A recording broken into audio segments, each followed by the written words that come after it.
Good morning po mga ka-auto.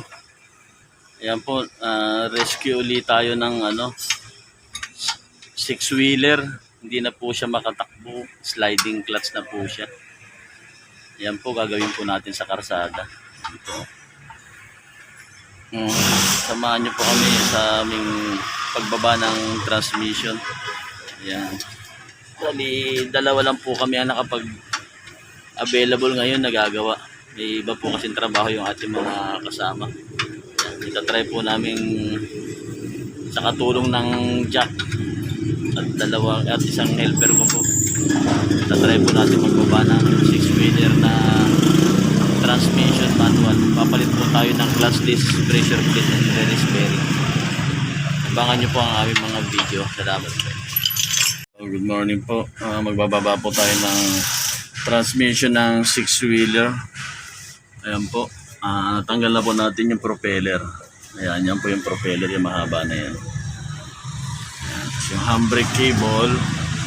Ayan po, dito po nakakabit yung handbrake cable. Tinanggal na rin po natin. Tapos yung mga bell housing po. Ayan. Tanggal na po lahat yan. Ayan, yung engine transmission support po. Dalawa po yan.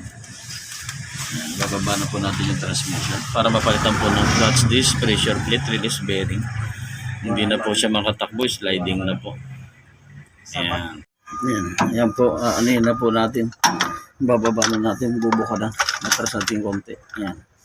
Okay na, tol. Anong gagawin? Ayan, nakatukod. Tutukod po. Para gumalaw. Ayan. Ayan po. Nakabuka na po yung transmission. Ayan po yung clutch disc. Oh. Yung clutch disc. Papalitan po natin tsaka yung release bearing na yan.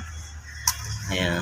Dudukutin na po natin yung papalitan natin parts. Ayan po. Ayan. Kitang-kita po rito sa taas. Sa ibabaw. Ayan po. Nakahiwalay na po yung transmission sa makina. Kaya pwede na po natin kunin yung clutch disc niya. Ayan po. 6-wheeler po ito. Ayan. Patulong po natin yung isang jack at isang helper para mapalitan po. Maraming salamat po. Ayan po mga ka-auto, tinatanggal na po natin yung clutch disc pressure plate. Ayan. Ayan. Ayan po yung mga tornilyo ng pressure plate. Ilang piraso yan po? 3, 6, 9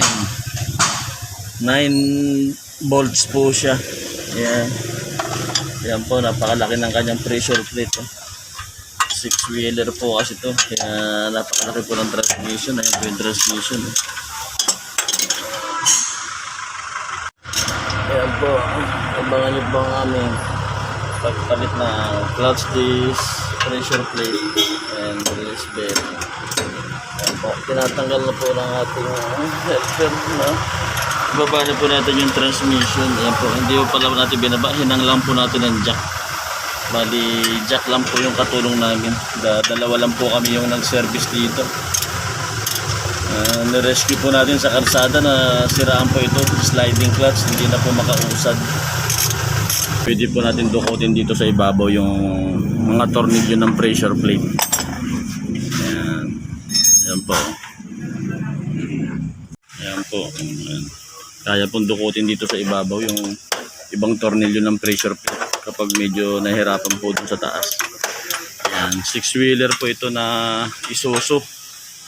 Bali, ayan po ang makina niya.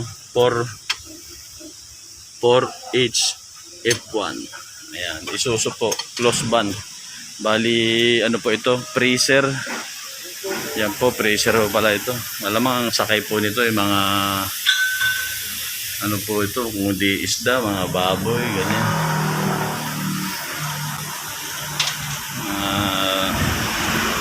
Meat products. Yan. Yan po. Ano po ito? Freezer. Yan po, freezer po pala ito. Malamang ang sakay po nito ay mga ano po ito, kung di isda, mga baboy, ganyan. Ito. Ito na po yung bagong clutch disc tsaka pressure plate. Ayan. kakabit na po natin siya. Pero ang problema po nito, wala tayong panentro dito. Bali, ang gagawin natin, lalagyan natin ng konting mighty band, yung dulo-dulo. Yan po, mighty band, para dumikit po yung clutch disc. Yan. Para sentro na po yung clutch disc sa pressure plate, para hindi tayo mahirapan magsaksak ng transmission. Bali, hindi recommended yung maglagay ng mighty band kung mayroon po tayong special tools na panintro, pero hindi po tayo kumpleto sa nadalang gamit kasi nag-rescue po tayo sa karsada. Bali, yan po is diskarte po natin, sarili nating idea, lagyan natin ng konting mighty band kasi wala po yan space katulad ng iba na pwede mong sukatin ng daliri. Ito po wala, masyado po itong masikip kasi po nakalubog po yung clutch disc tsaka pressure plate yan sa flywheel, malalim po yung space, kaya wala po tayong susuotan ng daliri. Ayan, habang pinapatayo po natin, malalaman po natin yan pagka nakadikit na siya, dapat hindi siya malaglag. Ayan po, hindi siya malalaglag. Ayan. Pag hindi siya nalaglag, ibig sabihin umano na siya. Pero ang magiging problema naman pag nilagyan natin ng mighty band, kailangan manipis lang para pag cambio natin bibitaw siya, kasi hindi ho magkakambyo yan pagka naparami kayo ng mighty band. Ayan. Sige po, isasalpak na po natin para masubukan natin. Tapos ito po palang transmission, nakahang lang po yan, nakabuka lang. Ayan o, naka-jack po siya. Hindi lang po siya gumagalaw kasi ang diskarte po namin, ginak po namin siya, inipit namin siya sa chassis. Yan, nakataas po yung sa jack, inipit po namin sa chassis para hindi po siya gumalaw. Yan, hindi siya malaglag. Kasi po pag yan bumaba, dadalawa lang po kami gumagawa, hindi namin kayang buhatin. Bali, ginamitan lang po natin ng konting diskarte para magawa natin ito. Kasi po ni-rescue natin to sa karsada eh. Dalawa lang po kami nag-rescue. Hindi ho namin nakalain na ganito rin para kalaki yung trabaho. Kala natin lang, lumusot lang yung clutch master or secondary. Yung pala sliding po ito, kaya binaba yung transmission, hindi na po siya makatakbo. Ayan po, abangan nyo po susunod tayong video. Kakabit na po namin itong pressure plate at release bearing. Maraming salamat po. Ayan po mga ka-auto, hinihigpitan na po yung clutch disc pressure plate. Ayan po, nakalapat na po siya. Ayan. After po natin higpitan yung mga tornilyo na yan, ilalagay na rin po natin yung release bearing. Tapos sasalpak na po natin itong transmission na napakalaki. Yan po, 6-wheeler auto. Ito na po yung bagong clutch disc tsaka pressure plate. Ayan. Kakabit na po natin siya. Pero ang problema po nito, wala tayong panentro dito. Bali, ang gagawin natin, lalagyan natin ng konting mighty band, yung dulo-dulo. Yan po, mighty band, para dumikit po yung clutch disc. Yan. Para sentro na po yung clutch disc sa pressure plate, para hindi tayo mahirapan magsaksak ng transmission.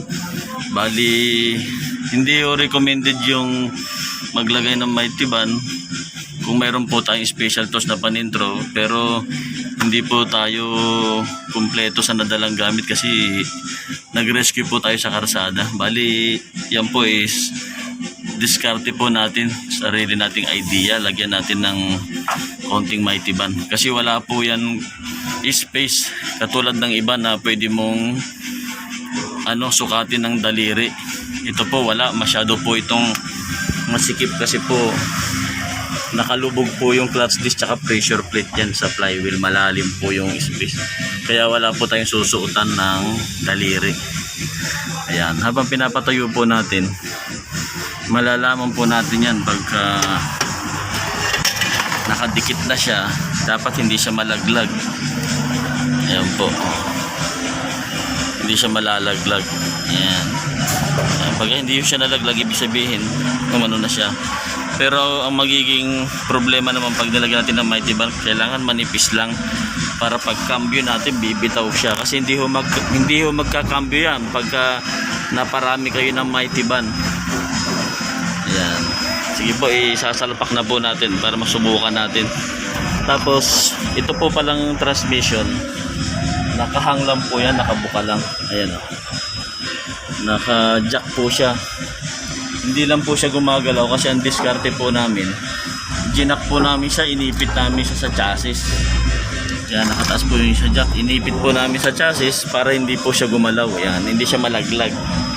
Kasi po pag yan bumaba, dadalawa lang po kami gumagawa, hindi namin kayang buhatin. Bali ginamitan lang po natin ng konting diskarte para magawa natin ito. Kasi po ni-rescue natin to sa karsada eh. Dalawa lang po kami nag-rescue. Hindi ho namin nakalain na ganito rin para kalaki yung trabaho. Kala natin eh ano lang, lumusot lang yung clutch master or secondary. Yung pala sliding po ito, kaya binaba yung transmission. Hindi na po siya makatakbo.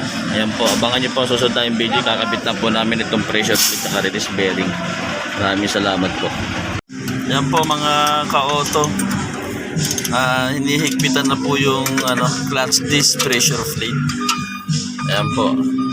Ayan, nakalapat na po siya. Ayan. After po natin higpitan yung mga tornilyo na yan, ilalagay na rin po natin yung release bearing. Tapos sasalpak na po natin itong transmission na napakalaki. Ayan po, 6-wheeler. Ito nga po pala yung release bearing. Laki po ng release bearing. Ano, bago. Kailangan po lagyan ng grasa rito sa loob. Yan po, nilagyan namin ng grasa para swabe po yung kanyang galaw pagka tumatapak po tayo ng clutch.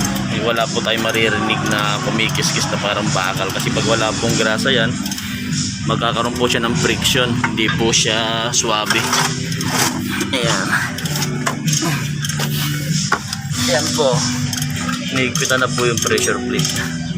Ayan, kakabit na rin po natin yung release bearing. Ayan. Ang release bearing po, ito po yung pinakalock niya.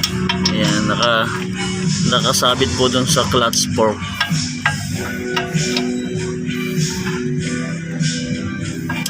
Ayan. Ayan po, kakabit ko muna.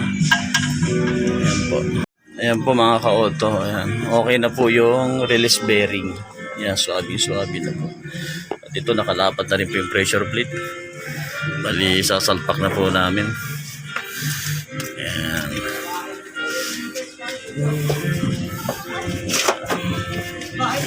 Ayan po, abangan nyo po ang susunod tayong video para may pakita po namin na nakasalpak na. Ayan po, halos nakatutok na po siya. Maraming salamat po sa panonood ng aming mga video. Salamat po.